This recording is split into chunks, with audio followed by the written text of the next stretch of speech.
GAPAS. L'EMAS, donc l'équipe mobile d'appui à la scolarisation, c'est un dispositif qui a été créé suite à la loi de 2019 pour une école de la confiance. Et le but des EMAS, c'est de développer l'école inclusive en permettant la scolarisation des enfants en situation de handicap. C'est un dispositif qui est national. Chaque établissement scolaire peut bénéficier de l'intervention d'une équipe mobile d'appui à la scolarisation. La petite différence entre l'EMAS et les dispositifs inclusifs qui existent déjà, c'est qu'on va venir vraiment travailler sur l'accessibilité de l'environnement scolaire plus que sur la compensation.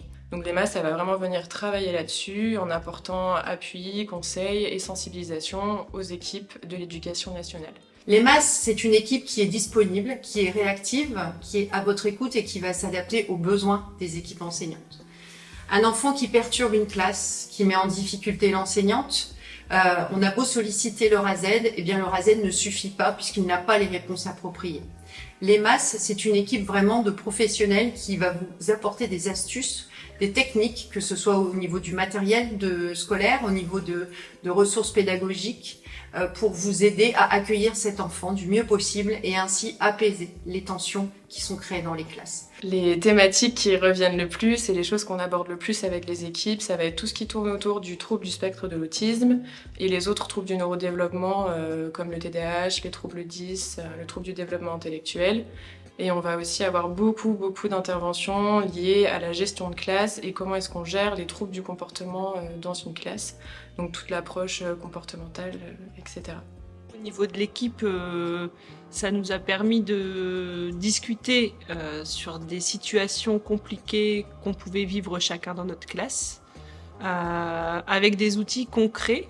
Elle nous a donné des pistes, justement. On se disait, on va devoir peut-être s'y retravailler pour améliorer le climat dans nos classes et surtout mutualiser des choses qu'on ne mutualisait pas. On a eu l'impression que l'EMAS venait se mettre un peu à notre hauteur. La clé de la réussite, ça va vraiment être de la coopération.